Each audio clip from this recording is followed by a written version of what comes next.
tim dalam upaya ketahanan pangan melalui gerakan Mari Berkebun. Tapi sebelum kita memulai, kita akan berdoa bersama dan kepada Bapak DPR. Silakan. Ya, sebelum kita mulai presentasi kita di saat ini, mari kita berdoa mohon Tuhan atas kegiatan kita saat ini. Mari kita berdoa. Segala pujian, syukur, hormat kami berikan kepada-Mu, ya Bapa kami bersyukur Tuhan untuk pemeliharaan-Mu bagi kami dari malam hingga tiba pada pagi hari. Dan kami sudah bisa melakukan sebagian aktivitas. Saat ini Tuhan kami akan bersama dengan anak-anak mempresentasikan hasil KKN yang kurang lebih 45 hari. Oleh sebab itu Tuhan kami mohon penyertaan. Program kegiatan itu berlangsung dalam upaya ketahanan pangan melalui gerakan mandiri. Itu pembukaan, pemberian lahan, pengelola lahan, dan pembuatan badan tanaman serta pemupukan. Yang adalah penyiapan bibit benih dan penanaman serta pemagaran.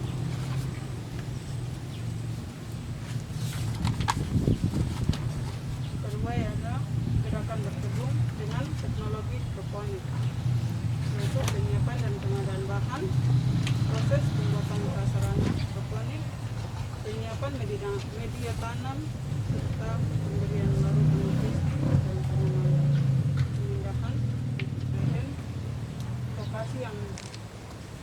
lokasi kebun yang kami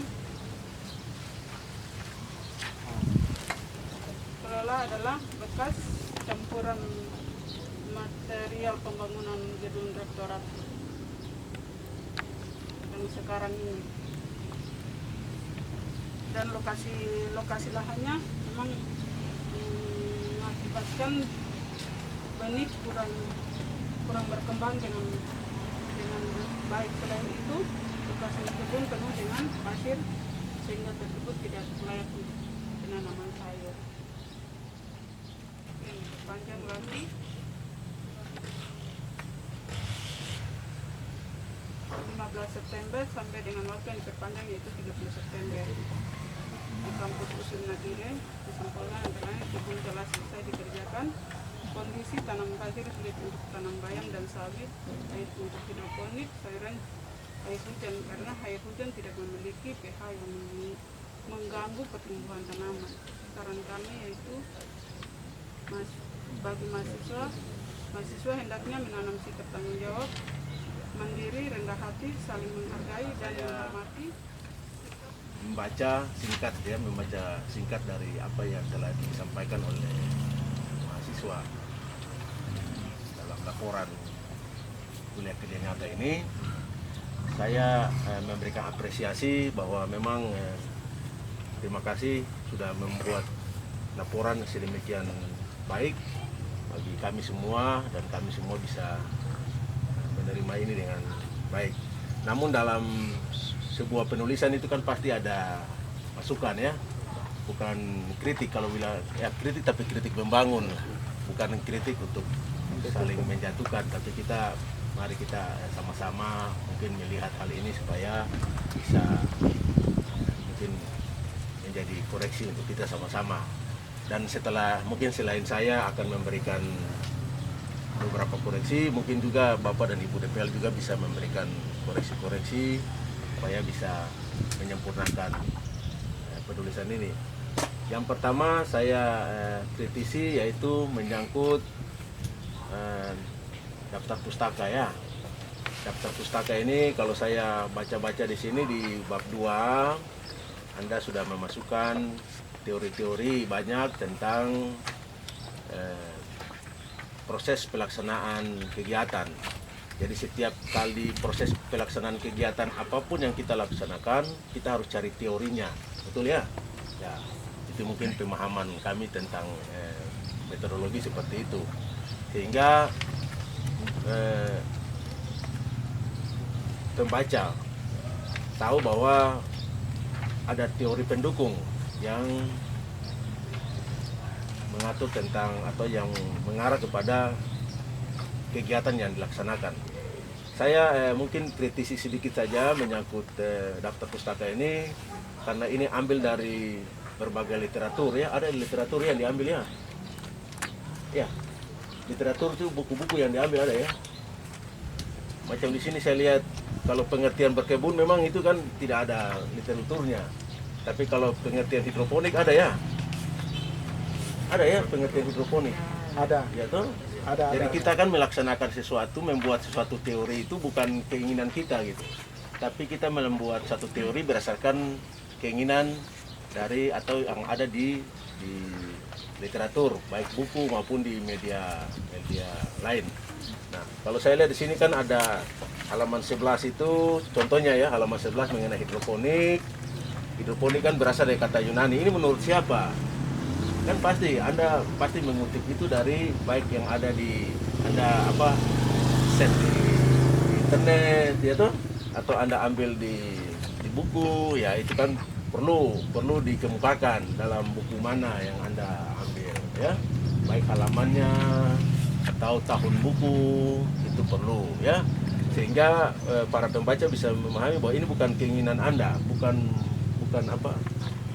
pemikiran kita gitu, tapi ini pemikiran dari para sarjana atau para ahli tentang pengertian-pengertian dari Ibu Mary ya begitu ya. Kalau kita belajar metodologi kan sama, kita ada yang bilang benang merah ya toh? Jadi kita harus mengikuti satu garis gitu. Kalau tujuannya apa, maksud dan tujuannya apa, terus lagi kegunaannya untuk apa, terus sampai kepada kesempurnaan. Nah, alangkah bagusnya kalau pakai air hujan, karena dia kan nol. Dia langsung dari ini nitrogennya. Dan kalau dari atas turun, nah makanya dia nol. Sedangkan yang saat ini yang dipakai untuk air yang pakai sirat ini air dari sumur dan lain-lain. Nah, ini kan kita belum uji pH-nya. Karena pH itu juga kan berpengaruh pada pertumbuhan. Ya. Karena kami lihat begitu ya, saya bilang di situ karena itu daripadanya karena kita semua tidak punya referensi tentang hidroponik ini. Bagaimana kita bisa tarik benang merah dalam tugas akhir dari masalah yang kita ambil, toh masalahnya, terus tujuannya. Nah itu tadi Bapak penguji tadi sudah sampaikan itu. Sebenarnya itu bekal kalian itu loh. Karena kalian sudah tidak dapat metodologi penelitian lagi di semester ini. Semester ini kan kalian sudah harus susun. Nah, makanya itu sebagai ilmu yang luar biasa bagi kalian. Bagaimana untuk kita bisa mengambil satu masalah, terus kira-kira tujuannya bagaimana, sehingga nanti dia pada akhirnya dalam simpulan itu bagaimana. Itu luar biasa itu tadi. Jadi jangan hanya sekadar kalian duduk terus ini keluar dari sini lagi sudah lupa, wah bahaya, karena ya mau dan tidak mau kalian sudah harus susun itu dari sekarang itu. Begitu ya? Kita berikan aplaus satu sama lain.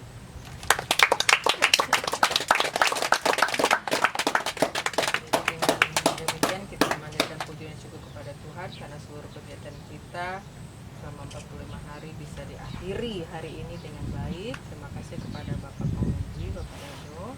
Terima kasih kepada Bapak Niko sebagai DPR dan seluruh mahasiswa yang terlibat. Kita tetap semangat karena besok kita masih mau panen yang terakhir. Nah, untuk mengakhirinya kita akan tutup dengan doa ya, karena tadi kita mengawali dengan doa, kita akan akhiri. Berdoa di